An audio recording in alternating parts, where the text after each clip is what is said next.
Vous sentez cette odeur de sous-bois qu'on retrouve dans le portobello et dans cette sauce au brandy Saint-Rémy? Allez, je vous donne la recette tout de suite.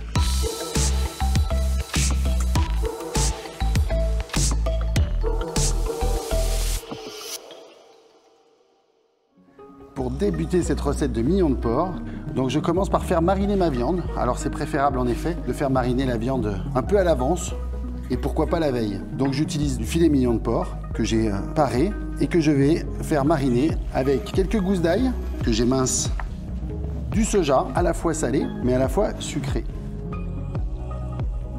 Je mets du brandy Saint-Rémy sur le mignon de porc et je vais terminer avec un oignon doux des Cévennes que j'émince finement.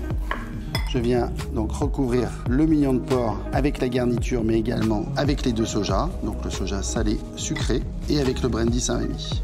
Je vais maintenant faire imbiber des raisins. Je fais bouillir de l'eau. J'utilise également des champignons portobello qui permettent de retrouver toutes les saveurs qu'on retrouve également dans le brandy Saint-Rémy, le côté boisé. Alors je veux donner une forme arrondie en coupant mes champignons à l'aide d'un emporte-pièce. Donc entre le bout, je verse les raisins et un bouchon de brandy. Je peux stopper la cuisson et laisser gonfler tranquillement les raisins dans la préparation. Je vais ensuite faire la polenta et pour cela, je fais également bouillir du lait, plutôt du lait entier, pour apporter un petit peu de consistance et de gras à cette polenta. Une fois que le lait bout, je vais verser vraiment en pluie très fine la polenta dans le lait. Ma préparation va épaissir et je la cuis à feu doux pendant quelques minutes. À la fin de la cuisson, je rajoute un peu de beurre salé et je vais ajouter également les raisins qui ont été imbibés avec le brandy Saint-Rémy. Je vais mouler la polenta à l'aide du même emporte-pièce que j'ai utilisé tout à l'heure pour le portobello et je vais laisser prendre au réfrigérateur. Il me reste à poêler mon portobello et le mignon de porc qui a mariné. Pour cela, j'utilise un peu d'huile d'olive. Donc on retire le filet mignon de porc de sa garniture pour pouvoir le poêler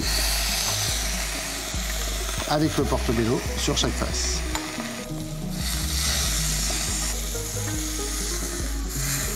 Donc le mignon de porc est bien coloré sur chaque face. Le portobello est lui aussi cuit. Je vais récupérer la polenta dans le réfrigérateur et je vais également poêler sur chaque face la polenta. On va pouvoir rajouter un peu de beurre pour apporter du croustillant à la polenta. Et une fois que mes trois éléments sont cuits, je vais pouvoir les réserver afin de préparer ma sauce qui va accompagner ce plat. Il me reste donc à faire la sauce. Je vais déglacer avec le brandy Saint-Rémy et non flamber, car je veux garder toutes les saveurs du brandy Saint-Rémy dans ma sauce. Je mets les oignons de ma marinade et les gousses d'ail. Et je vais venir faire confire les oignons dans le soja, dans le brandy Saint-Rémy et surtout dans la poêle de cuisson du filet mignon de porc. Ça va prendre quelques minutes pour que les oignons soient très tendres. Il faut qu'ils restent tout de même un petit peu croquants et qu'ils s'imprègnent des saveurs boisées du brandy Saint-Rémy. Il ne faut pas rajouter de sel puisque le sel est apporté notamment par le soja salé. Je vais venir arroser mon filet mignon de porc avec cette sauce et ma préparation est terminée. Pour le dressage, je vais venir disposer ma polenta au centre de l'assiette, le champignon de portobello juste dessus. Je vais pouvoir récupérer le mignon de porc, couper une jolie tranche. On voit que la cuisson est parfaite, il ne sera pas sec.